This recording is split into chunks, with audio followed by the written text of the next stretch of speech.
I'm Allie. I came out after 20 years of marriage and I have 3 kids. I'm Melissa and I have 2 kids and I came out at 37 after an 11-year marriage. This podcast is about coming out later and the struggles and victories that come with it.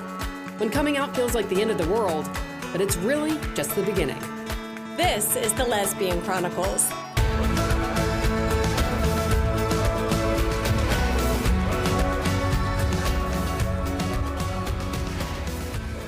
Welcome to the Lesbian Chronicles. Hello, my friends. I know, hello. It's good to see your face. Good to see your face and Charlie's. Of course. She's our mascot now. I know, she is our mascot. She's an awesome mascot. Yeah, she barks sometimes during our recordings, but thankfully it's not like picking up too much. So. Yeah, no, I've never noticed it. And you know, I love to listen back. And you just see her little head pop up occasionally. I know, she's like, looks like an Ewok. I know, right? So tell me how things are going. You've got some news. I do have some news, and I've kind of mentioned it a couple times on the podcast, the last few episodes here and there, that I'm going through a hard time. And that is because Marina and I have decided to take some space in our relationship.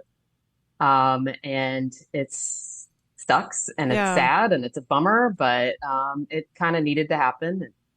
We'll see where things go. Yeah, so there's no... all is not lost. Right. But for now, I'm just kind of like taking time, focusing on myself, all those cliche things, being alone. I am not diving headfirst into dating apps like I would have a few years ago. So that's positive. Yeah, that's really positive. I think there's so much to, you and I have talked about this over the last few weeks, but there's a lot of good. I mean, the future, no one knows what's going to happen in any of their lives or relationships. I mean, as we were married so long and we ended up divorced, and I would have never believed that could happen. So I think truly, like, you'd never know. So I think this relationship is not over necessarily. It's more like, just like to your point, it's a break and a period of reflection and looking at what everybody needs and wants, and then coming to a space that who knows what the future holds. Yeah, who knows? And no matter what, Marina's an amazing human. She sure is. Grateful for our time, and I hope there's more time. But in the meantime, I'm going to have fun and spend time with friends, spend time with my kids. And one of the things that I'm embarking on is a wedding date in Indianapolis. And we're about to have Lindsay on here in a moment, but she's someone that I connected with on TikTok who was looking for a wedding date. So just trying to do stuff like this, that really I wouldn't cool. normally do. So. Yeah, I can't wait to dive in with her about how this whole thing came to fruition, because that's so, I mean, it's like to the thing that we talk about, which is like, there's not just dating apps as a way to make community or meet people. I think that's really cool. Well, let's have her on. We have Lindsay joining us now, all the way from Indianapolis. Yes, Lindsay, that's my hometown. No way. Yeah, born and raised. What area of town did you grow up? Do you know where, like, kind of the northeast side, do you know where Geist Reservoir is? Yes. Okay. So, and I went to Cathedral High School. Oh my gosh, and that's so crazy. St. Lawrence, I went to all the Catholic schools all the way through. And then I went to Indiana University after my Indianapolis stint. That's where I went to school. Really? Yeah. Where did you live? Like, in the freshman year, I lived in the dorms like everybody in a place called McNutt.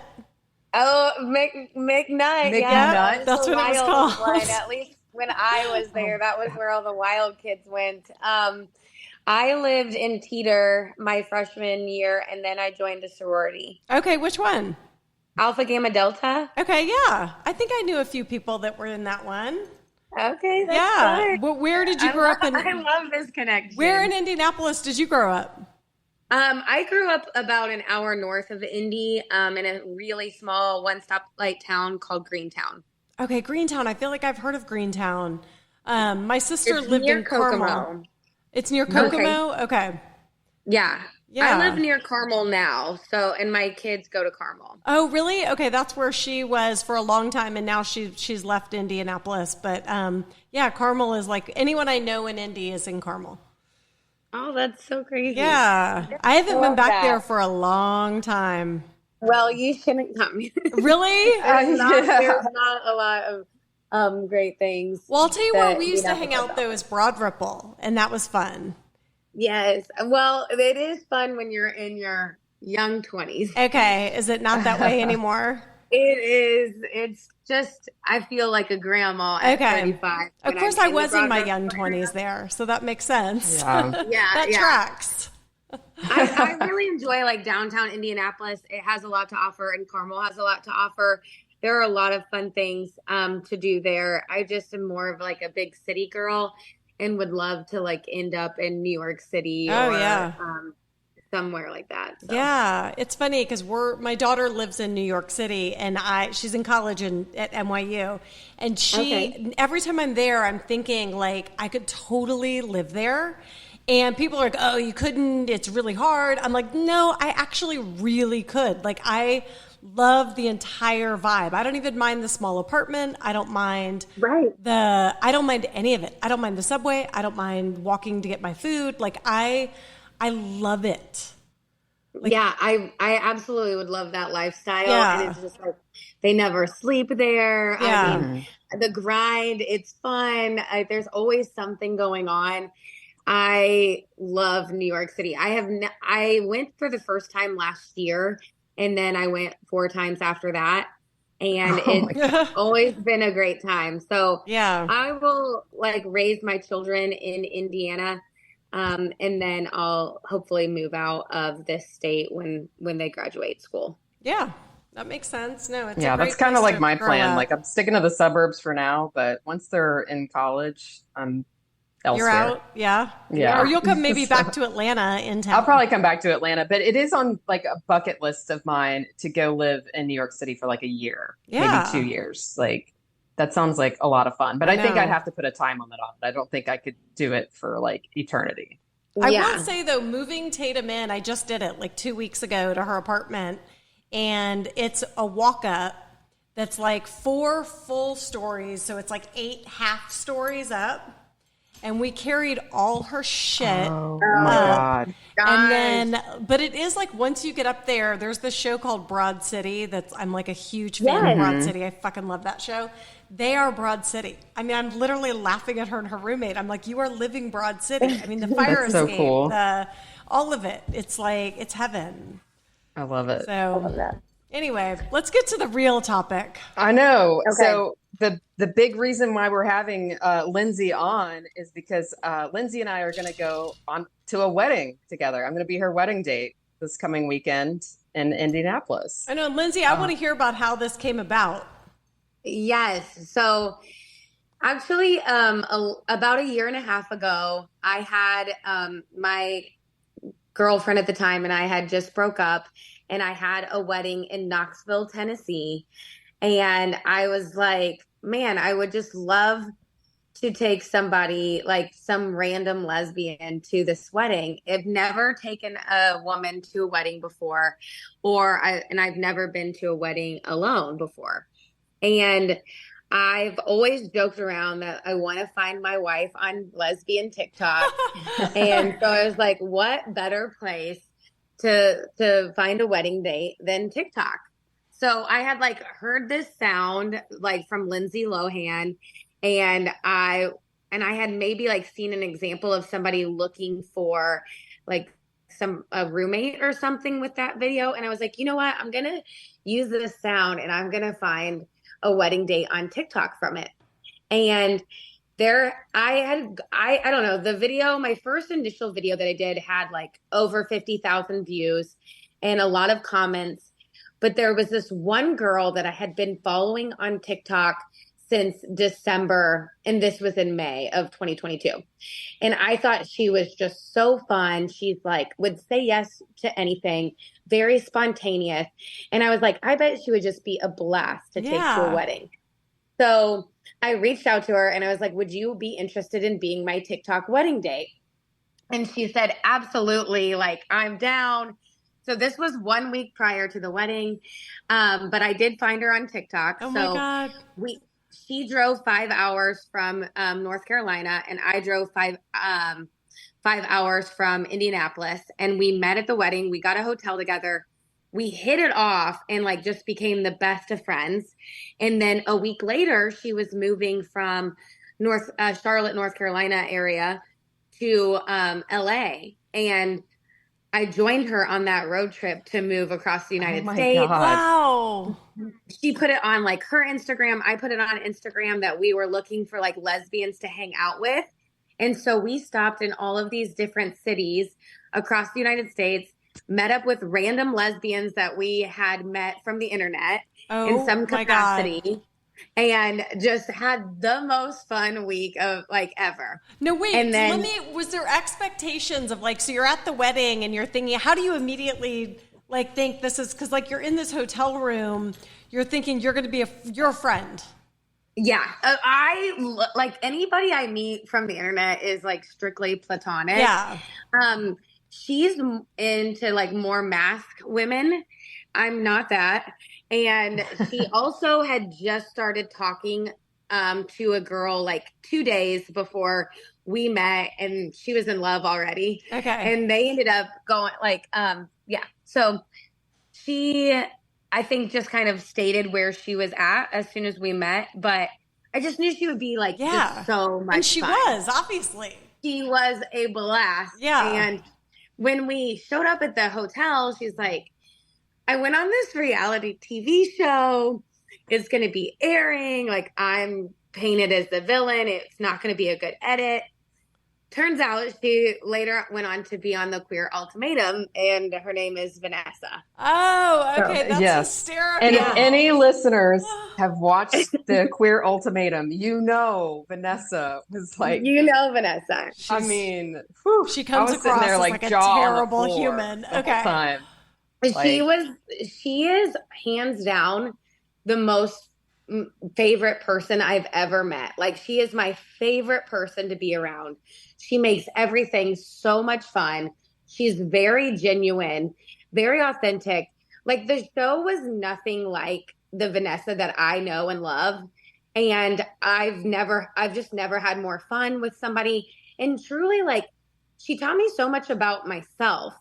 Granted, this was like 7 months probably after the filming of The Ultimatum, but she really taught me, like, I had just come out of the closet publicly 2 weeks prior to this wedding with her. Wow. And I didn't have a lot of experience around queer people.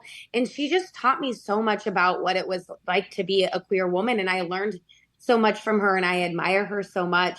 And so when the show came out, I was like, I really felt bad for her, because that's not the type of person that she is, that they painted her to be. She is not a villain, and she's so wonderful. I have nothing but like positive things to say about her. Especially if you drove across the country, you really get to know somebody very well. Right. If you're in the car that long. Right. And so like it was just like such a success. And then this year I went out to LA, and I stayed with her, and we went on another road trip to San Diego together and just had a blast. Like 10 out of 10 experience. And we had so much fun. Were you like that before? Like, so spontaneous and like... Yes. I've like, always been... Yeah, like when it comes to the extrovert scale, like I'm a 10 out of 10. Okay, got it. Like, okay. Love to meet strangers. I travel around the United States and meet people from TikTok all of the time. I've made a lot of friends through going to concerts, like Fletcher concerts specifically. So I'm all about meeting strangers and then becoming friends with them. And I think Vanessa has that same mentality as well. Okay. Yeah, that's so fun. So had such great success. Then I had another wedding in September of last year, made the same post. It got 100,000 views. And then the bride found it. And she was like, you can bring Vanessa, but you can't bring a stranger from the internet to my wedding. So had to shut that one down. And this wedding, I didn't tell the bride. And I posted it, and Melissa commented on it, and like some friends I know like will have like listened to this podcast, like highly like recommend it and love it. And so I was like, oh, I should totally take Melissa. And then we chatted on the phone last week, and I feel like we have so much in common. and we're just going to have a blast together. Yeah. So. Yeah, you both seem like really, well, I know Melissa's fun. You seem super fun. But it's also just when they're two quality humans, like there's lots there. Yeah. I mean, to get into. And a wedding, who doesn't love a wedding? I know, I love weddings. Listen, but you might not want to have Melissa on the dance floor. Although, oh, come on. I've got a video that I'm going to share with you before the show. I'm going to share a better video with you, Allie. My dancing skills have improved. My dancing skills are the worst there ever was. Okay. And we will match each other's energy. You can match the energy. Yes. I'm just kind of and I'm always down to meet like new queer friends. So I travel a lot for like my job and personal life. And I get on Hinge like a week prior to this like location. And then I will just say like, I'm in town looking for friends to hang out with and do things with while I'm in town. So like, I am the queen of meeting lesbian strangers. My friends are like really skeptical about it, but I'm like, I personally have never heard of a lesbian serial killer. So I think if you're in a public place, you're not. Eileen Warnos. Right, exactly. I mean, okay, maybe there's that one. Maybe there's the one. But like Vanessa just so willingly like met me at this hotel and we stayed in it together and like it just worked out. And then we stayed with strangers across the United States on our road trip. So, and I have stayed the night and went on other road trips with other lesbians that I've met from Hinge, all very platonically. No, wait, do you say it's better to meet people dating app, like Hinge is a dating app, or social media like Instagram, TikTok? Like what do you think is easier and better? Funny enough, like, I don't know. Almost every person that I've met with on Hinge has already followed me on TikTok. Like I made a friend from Nebraska. I went to Nebraska. We matched on Hinge. I asked her to be my Valentine's Day date. And she's like, oh, we've already talked on TikTok before. And then you're like, yikes. We hit it off. Then she came to Taylor Swift with me. And then we did a road trip like out in the desert together in July. So damn. I think it's a good combination. I used to just post on TikTok, like I'm in this city and anybody want to hang out? And I would get some comments from that and like follow people and hang out with them there. I would say it's like a 50-50 mix. Melissa told me you were married before. Yes. Okay, I went down that husband route. Yeah. Tell us that whole, give us the backstory. Yeah. Give us the backstory. Okay.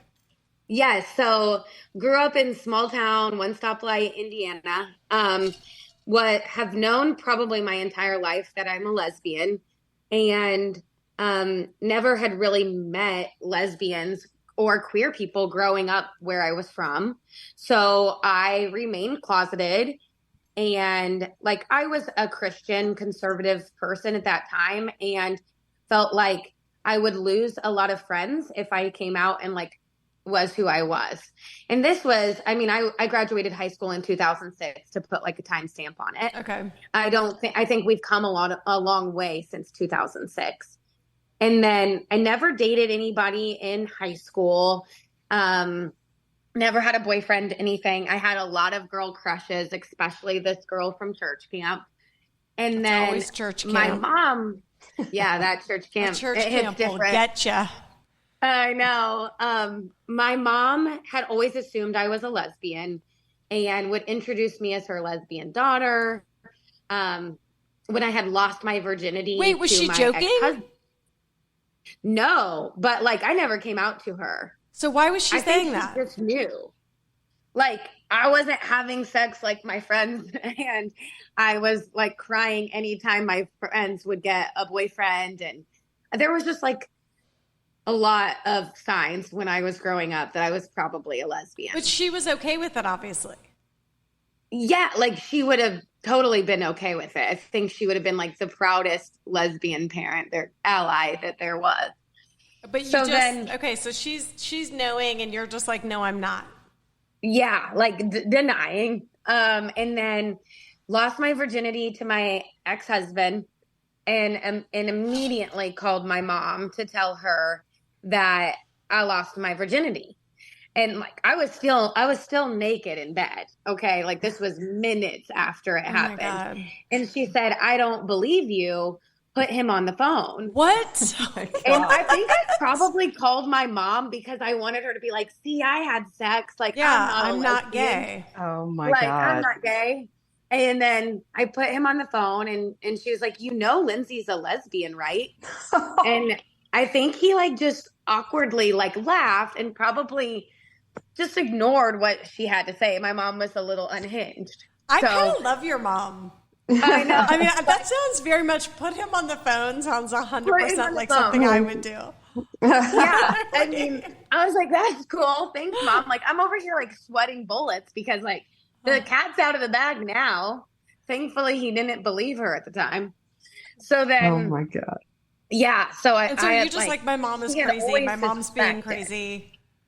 Yeah, my mom was like crazy. Like she passed away like not too long after that happened. So she has never seen me in my best gay life, Oh, but she knew.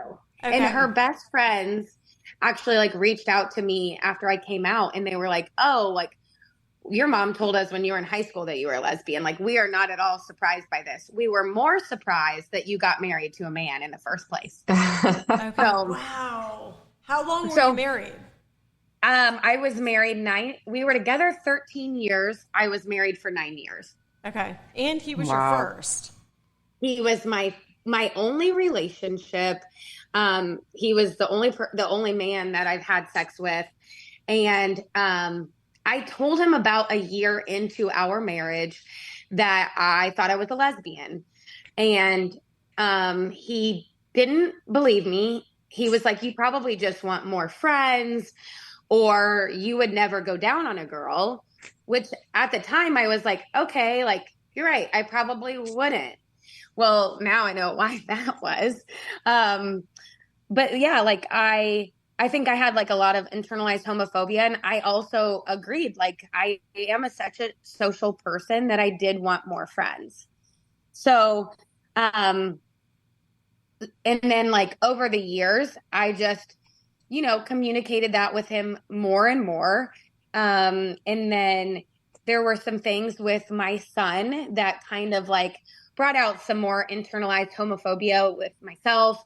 It gave me some anxiety thinking like if for any reason my son were to turn out to be interested in the same sex later down the road, I felt like it was completely my fault. Like maybe being gay is genetic and I'm gay. And if my son turns out to be gay, it's my fault. And like, this would be my husband's worst nightmare to have like a gay wife and now potentially have a gay son. Yeah. So, and so I thought that you're connecting like, a lot of dots back then. Like that's probably the anxiety of all these feelings, because that's like a total stretch to have this absolutely. child that you're like worried about. But go ahead. Like my son, like when he was 18 months old, like I'm going to the pediatrician, like worrying about it. And I mean, it sounds insane now, but like, it's just all of these fears that I had in my that's what I'm saying. head, like, what if I pass this down to my son? And like, and here I married a man full well knowing I was a lesbian, but just so scared to truly be who I was because of where I grew up. Yeah. And I will say, like, there's a big component of that like I had never been in love and I had never been in another relationship. So I didn't know that my relationship with him was so unhealthy. And I didn't know what like love looked like. I found my ex-husband to be very attractive, and he allowed me to live a very independent lifestyle. We could not be more opposite people. He was very introverted. I'm very extroverted. And that's so I was able to like go run around and do what I wanted to do. And I never like worried about our relationship. And like, I never wanted to spend time together. And I think my therapist has told me, like, had you married or had you been straight, I don't think you would have ever married him. And that really hit because I would have married somebody that I was more compatible with and that I was in love with and that I wanted to spend time with and do things with. So I carry a lot of guilt going into like marrying him, never loving him, and also knowing that I was like a lesbian. But was it kind of like a means to an end? Like if I've got him by my side, it gets rid of like everybody thinking that about me and like that thought in your own head. I don't think people assumed that I was a lesbian when I came out. I don't think anybody would have been like, oh yeah, that tracks. But for me, it was where I grew up. All of my friends were getting married. Mm-hmm. I had like, he was my boyfriend in elementary school. So like I had this crush on him before, and I was very like interested in him and I could tolerate being around him. But because I had never been in another relationship, tolerate being around him. I know. It was bad. But because there's also, I had never like, been in another, like in Indiana, it's not like there were other options. It's not like even at Indiana University that had a gay club. It's not like even if I was having these gay feelings, and I was from a very early age, even at my Catholic high school, I had feelings for girls, but there was no option for that. It's not like there's some woman that's winking at me saying, me too. Like back then, that's not happening. So the boys, you do the boys because the boys are available in there. Right. And so like I was in college from 2006 to 2010. That was before dating apps existed.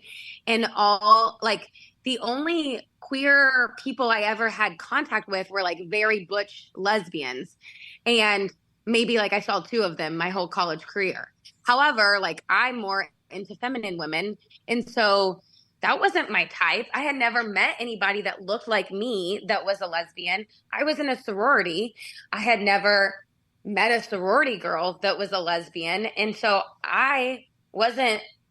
there was just no opportunity to act on that. There's no opportunity. That's so true. And I would have absolutely met and dated a woman while I was in college had I been given that opportunity. Yeah. And I would have never married my husband had I met a woman prior to him. That's a really good, or interesting thought. Cause that's when I was in college. Yeah. There was never an opportunity. And I'm thinking back on it. I'm like, would I have been that really closed off if there was someone that wanted to date me then? Probably not. I probably would have been kind of open to it, open to the experience at least. But, I would have absolutely been open to dating women and coming out of the closet in college if I had met somebody. Yeah. Would I have been scared that my sorority sisters would have judged me or maybe kicked me out of the sorority? Yes. However, my sorority sisters have all been very accepting, but at the time, because there was no other lesbian in that house, I didn't know how I'd be perceived. No, and you're 100%. A child. You're a child at that child. point. I think about you would have been like my daughter now in college. She's a child. She's living in New York City. She's still a child. Mm-hmm. Right. So it's not like you're mature enough to even, the fears are real. The fears are real. And then I ran into, we reconnected right before my senior year of college. And I had always had this crush on him, and it would have been so cute to have this all-American story. It was for the story. And I don't know. We graduated high school together. So it made sense. He was my boyfriend and no woman came around. So I married him because all of my friends were getting married. I mean, we got engaged when I was 22 years old. And I just did what was expected of me. You get married, you have kids, you live a miserable life. And I had in my 20s. That's what we're doing here. That's what we're doing. That's what we're going to do. That's what we're going to do. And I didn't have a good example of what a healthy marriage looked like growing up. And in my 20s. Wait, time out. Was he kind? Well, while we were married. Yeah. Okay. I mean, I said to my mother, about a month after we got engaged, I said, I don't think I should marry him. I wanted to break off the engagement. And she said, well, he's a really good guy and he will take really good care of you. And she was right. Like he did take really good care of me. And he was a good guy. But but I didn't have that conversation. Well, Mom, I'm a lesbian either. Yeah. And then I was going to break off that engagement and my mom died that day. Whoa. And so I stayed. Yeah, there's no way you're leaving then. I could not leave after my mom died, and I had to handle that estate on my own. I had just turned 23. I had to pay for that funeral. I had to plan the funeral. I had to sell my mom's house while I was planning this wedding, and he was consistency in my life. I didn't have that. He was stability, and he really was there for me through that time period. But we talked about 3 weeks prior to the wedding that we should call it off. However, at this point, we were 24 years old and we paid for that wedding on our own. And that just seemed to me like I would rather get married and silently get divorced down the road than be embarrassed and ashamed that I just called off a 300-person wedding a month before. Yeah. Like I walked down that aisle assuming that this would end in divorce. And as I've said many a times, I feel extreme guilt for that. Like I did waste 9 years of my husband's life when he could have been with a woman that loved him. But do you ever think though that it's not it was maybe that was the education you needed? And he needed too. And he needed. I'm a different person because of my ex-husband. I don't know, there's so much education that happened in our marriage, our raising kids, I evolved in such a way that he was a safe place for me to evolve. Yeah. And I mean, I learned a lot about myself and what and the type of person I should not be with in my next relationship. And I will say, I will 100% stick by the hindsight is 2020. When I got into my first and only relationship with a woman, she was my first love. And I didn't know what love felt like, what it looked like. I didn't know what that was until I was in a relationship with her. And then that's when I realized I was never in love with my ex-husband. Yeah. It wasn't while we were together. There were so many things that I realized I did. I was attracted to him, but I didn't know what compatibility looked like. We were also children. You know what I mean? Yeah. No, I'm not letting my kids get married and engaged at 22, no, 30. No, minimal, I agree. Probably 35. Yeah. And I think I've said this before. One of my first bosses that I had, right out of college, and I really could not stand this man, but he told me, because I had just met my ex-husband then, and he could tell I'm smitten kitten by this guy. And he goes, "You're too young right now to know any of this. No one should get married until they're at least 30. And I was like, "Shut up, old man. You know nothing." Yeah. Right. But looking back on it, I'm like, God, that's the smartest thing he said to me in the 2.5 years I knew the guy. Right. And you change so much in your 20s. And we moved in together as soon as we got married, obviously, as most people do. And I never lived independently in my 20s or in my adult life until I got a divorce. And yeah. And do you want to meet? Are you interested in finding someone for forever, or you talk to me about what you hope it looks like in the future? Yes. So I feel like I'm a golden retriever lesbian. I'm just fine with whatever my future wife would want. If my future wife wants to get married, I'm 100% okay with that. I'm also 100% okay with just choosing each other for the rest of our life. I do want to be in a monogamous partnership. Yeah. but like also I would be open to having more children, um, or I would be fine with the two that I have. Like if my future wife doesn't want more children, like I'm cool with whatever they want. I would love to have a lesbian wedding though, because like that's just something I've always dreamed of. So we don't have to sign the papers at the end of it. You know what I mean? What about the thing with like, you are so spontaneous? Like when I was hearing you talk, like I'm not that way at all. And I wonder if people listening would think like, that's a little, it's not threatening, but it's more like, does the woman you're going to meet down the road need to be that adventurous driving across the country person doing all that? Like who's your type? That's funny that you asked that. The number one reason women will not go out with me or not go on a second date with me is because how extroverted I am. Yeah. And I'm like very high energy, and everything like that. However, my ex-girlfriend is very routine.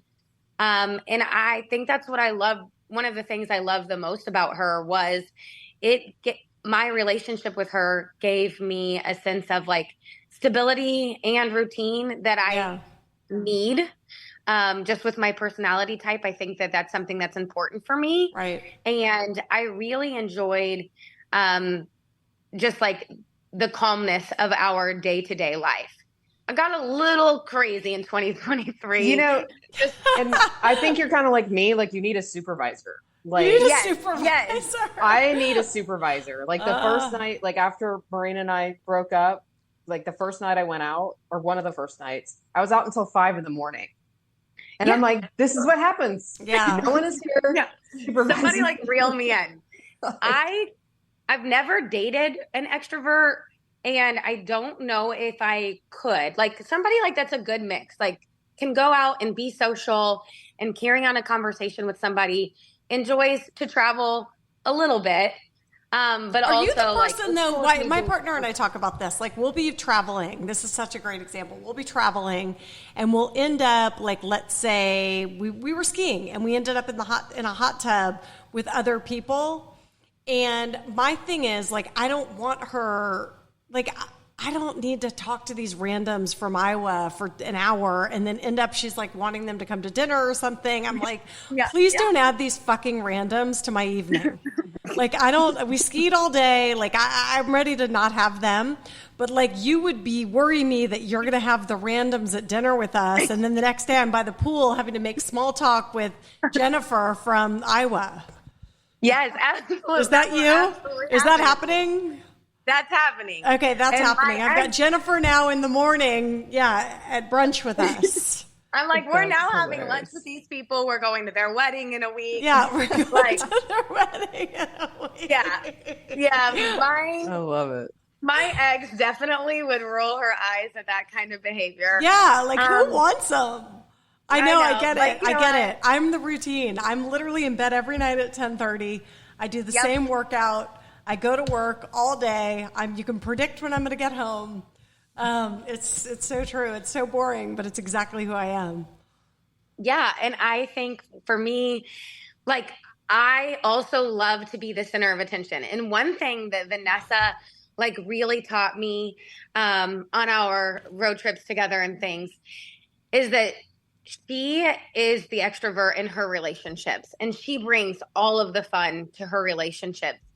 But I think we both would agree that I think it would be hard for me to be with somebody like Vanessa, because we probably both want to be the center of attention, and that wouldn't allow me to do that. We'd be like battling, like who's getting more attention. Right. And like I'm already, it's exhausting to keep up with myself, let alone with somebody else on that same energy level. Right. If that, like, I want somebody that can bring me down and calm me down. Okay. Yeah. So I feel that. Yeah. Like, but it's surprising. Like, I just think that I'm like a really fun person, and like, I live this exciting life, and I bring like a lot. I think like one of the things that I love the most about myself is how social and outgoing I am. So I was just shocked that I rarely go on second dates, because I'm just like I'm too much. I think that needs to be your next TikTok sound. Like, maybe I'm a little too much.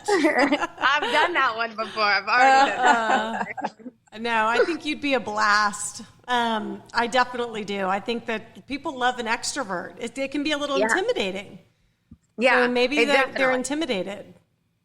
So yeah, my future wife or long-term partner, I could be like with somebody that's like a good mix. I don't think I could do the full 100% extrovert again, like my ex-husband was while we were married. Because I do, like, when I was with my ex-girlfriend, I wanted to spend time with her no matter, like, in what capacity. Like, I didn't care what we were doing. We could be watching TV or we could, like, be doing an activity. I just wanted to spend time with her.